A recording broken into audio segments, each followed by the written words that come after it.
Hi everybody, I'm back. Surprise, surprise. Geez, old long-winded Scott, still getting on with it. I apologize. I had to stave my painting off until tomorrow, even though my little studio is nice and cool now and good to paint. I'll probably put it off till tomorrow night because I forgot to put my decals on. So,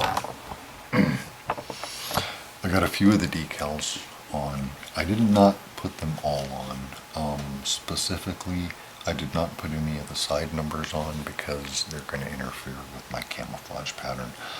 So basically we have the mark of the 16th Panzer Division. This front marking, the little trolley car here with the 3, would be the 3rd Company of a Tank Grenadier Infantry Battalion assigned to the 16th Panzer Division Vinhund. So I just did a couple in the front. I did not replicate. I just kind of mixed the decals up a little bit. I figured, I'd leave the Grenadier Battalion and company number on the front along with the Vinhund Division, and then just the nomenclature serial number or vehicle ID plate WH Vinhund. WH Vinhund on both fenders in the back, the single white German cross, which is also why I didn't put any crosses on the side either, and the little Vinhund symbology in the back, which actually opens up a couple of different options. I was going to do this as a vehicle, a standalone vehicle, and I wasn't sure about putting the figures with it or not, but if you do follow my channel in any of my builds, my T-34 76 millimeter 1943 might work out very well with an idea that I have for a diorama, which I've tentatively named Cat and Mouse. So it may require me doing some alterations to the figures that come with the set. I'd like to be able to afford some nicer figures to put into them, but I think I'm just going to be able to make these guys work. But more about that later. But just a brief history. 16th Panzer Division was a formation of the German Army in World War II. It was formed in November 1940 from the 16th Infantry Division. It took part in Operation Barbarossa, the invasion of the Soviet Union, in June 41. Operating in the southern sector of the Eastern Front after the Soviet offensive in November 1942, the division was trapped in Stalingrad, where it surrendered in February 1943. Subsequently, a new 16th Panzer Division was formed in 1943 and sent to Italy, where it was also part of the unsuccessful German defense against the Allied invasion of Italy. It was then sent back to the Eastern Front in November 1943, where the division once more saw action in the southern sector, taking part in the relief operation of the Korsun-Cherkasy pocket and being part of the Kamenets-Podolsky pocket. Eventually surrendering to the Soviet and U.S. forces in the former Czech Republic in May of 1945. So that is straight out of Wikipedia. Hopefully I've done my homework well, and I think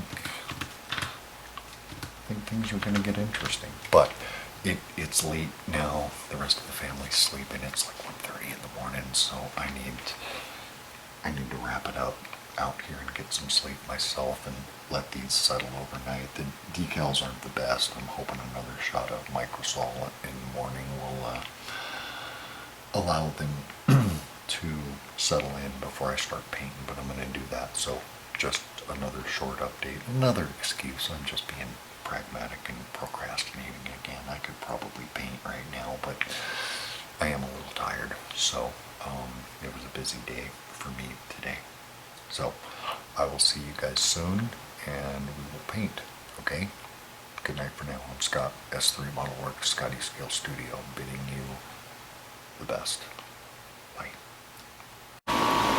Hey everybody, good evening again at Scotty Scale Studio, formerly S3 Model Works. I'll probably still refer to it as that from time to time, but I did change the name of my YouTube channel because S3 Model Works / Scotty Scale Studio was just too much of a mouthful. So tonight, I had to take about a half a day off to get my decals set, and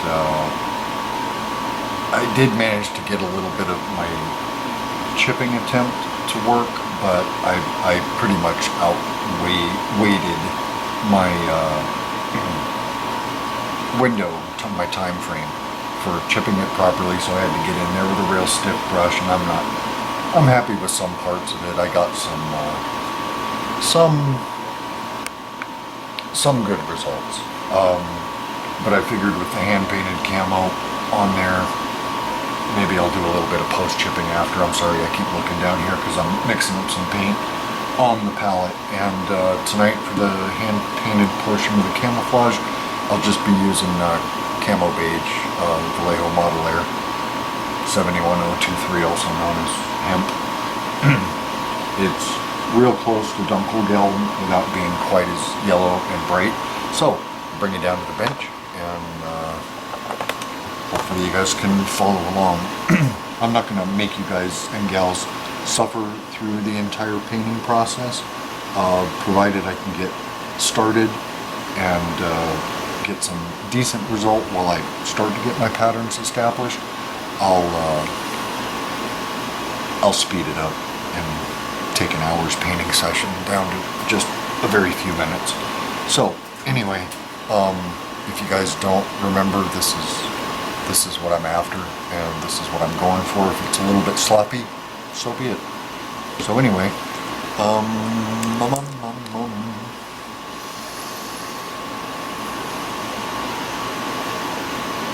let's see. I'm gonna start with what I can see well on the picture. I hope that this viewing angle is okay with you guys.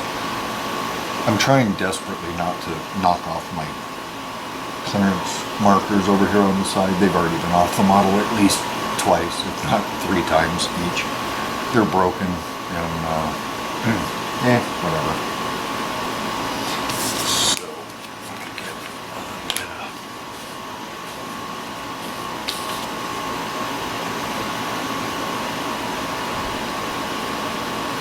test pattern going on. And just by the way, my brush is just a number 1 sort of tapered brush, and I'm basing that on what I've estimated on the camo picture that I saw over here, and I ran it through the scale model calc. It's roughly it's anywhere between 3 and 4 millimeters. It's closer to 3.5. So that seems to be about right for this wider style of camo that I'm going after. Come on. Come on. Alright, where do we start first? No, let's start on the hood so I can keep it flat.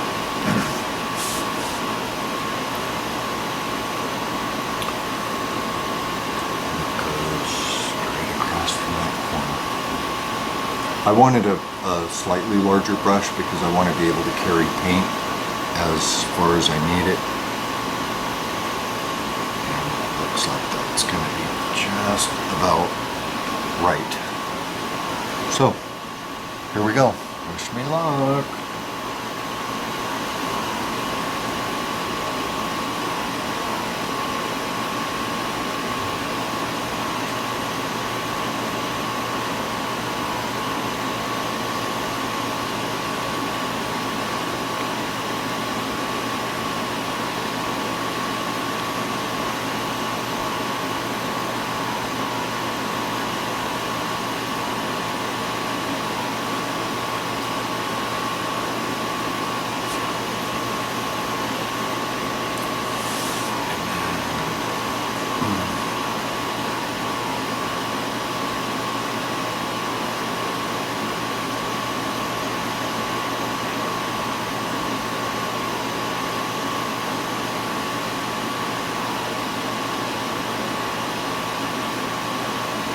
I was hoping to get my paint just the right consistency to carry these lines, and I think as I work my palette I'll be able to do that. I did go a little thin, but then again that's something most of you don't, if you don't already know that about me, I do that a lot. I work quite thin.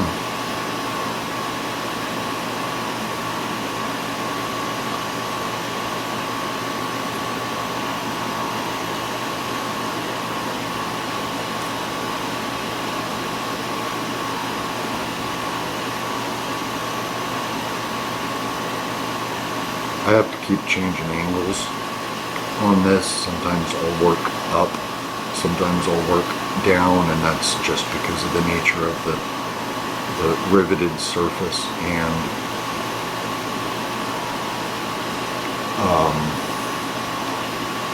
the constantly changing angles of this highly angulated half-track.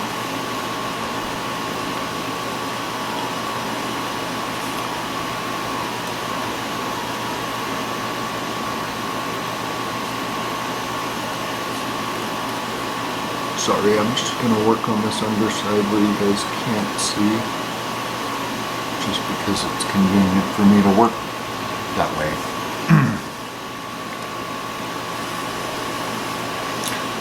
And then let us see where that takes me.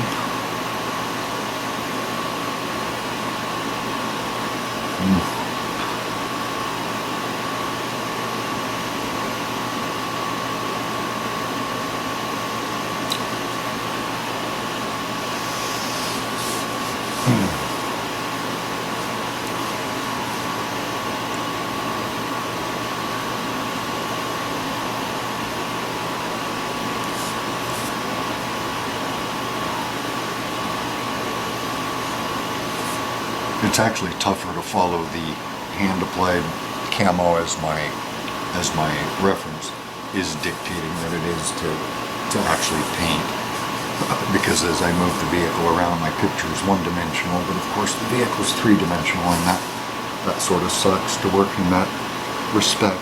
However, I'm gonna fake it.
I'm not going to overpaint all of them, but I am going to paint over certain sections of a couple of the decals just to give the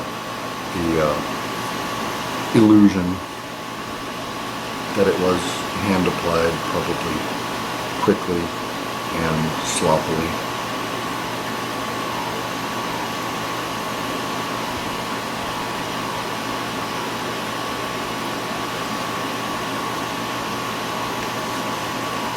Not entirely sloppily, but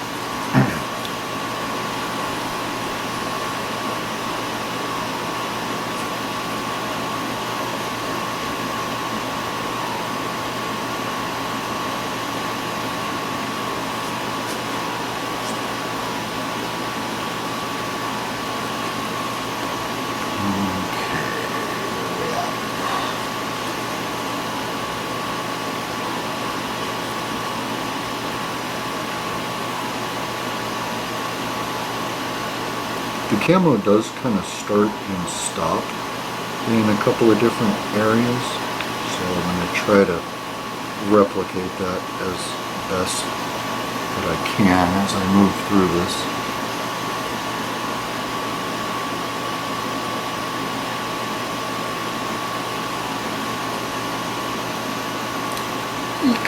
That's very sloppy right there.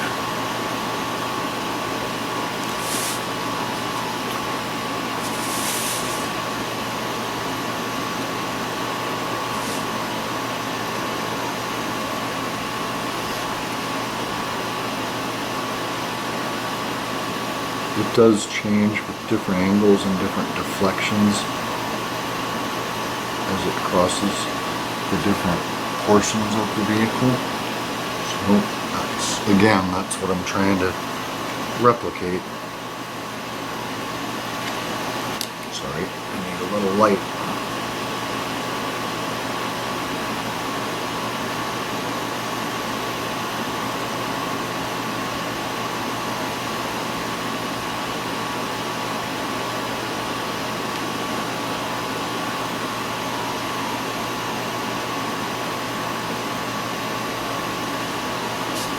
I'm just sort of letting the paint fall where it needs to fall. And it looks like if I can maintain this patterning, this might actually come out okay.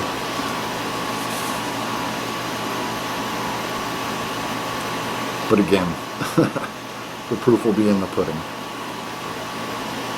So I'm just going to film my entire painting process, and when I get tired of listening to myself talk to you guys on camera, I'll do the speedy up thing and move on from there.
almost done because I'm getting frustrated with my paint. I don't want to lay down anymore because I'm going to go back through and do something else with it.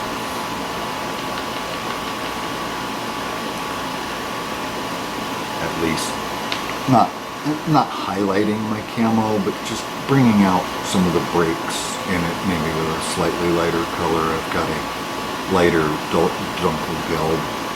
Oh Jesus Christ, there's a water mite on my wet palette. No wonder, it's because I keep it juicy. Never seen that before.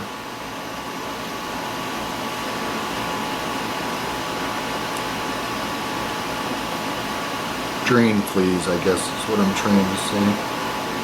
Wonder if I picked him up in the kitchen when I was cleaning my palette. I doubt it, but maybe. Alright, one last Da Vinci stroke here and I'm going to call it.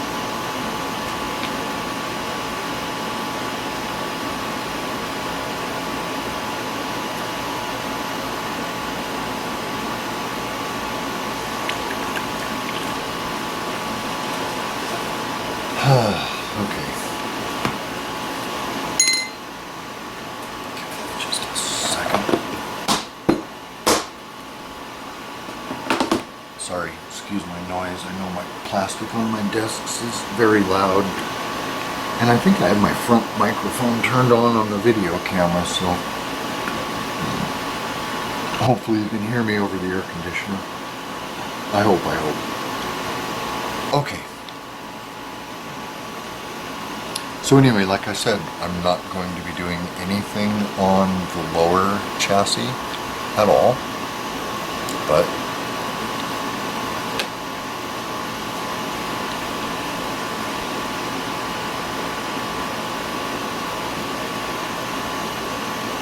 what do you guys think so far? More? Less? Enough? Looks like enough to me. Sorry, I'm trying to review it in the video screen as I'm looking. Looks like I hit all the areas that I wanted to hit, at least with something. And so, there you go. Tamiya's SDKFZ 251/1 Hanomag, which I know is a misnomer term. It was really never known as the Hanomag. It was just known as a half-track. I'm sure they had nicknames for it. I don't know exactly what that word means in German, but I'll look it up for you guys if anybody's curious. So, anyway,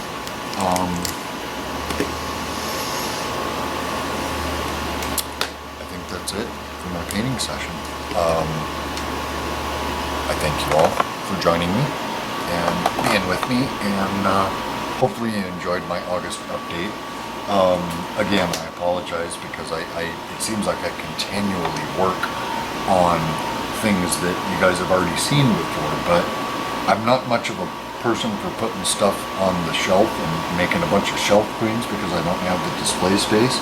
I either build it and finish it because I like it, or I build it and finish it poorly and give it away to one of the neighborhood children because I don't like it.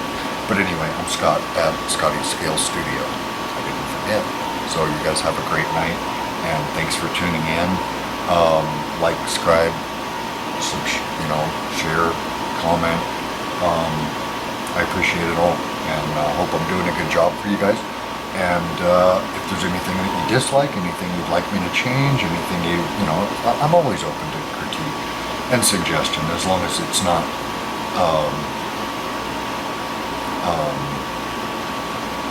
derogatory or deconstructive, okay?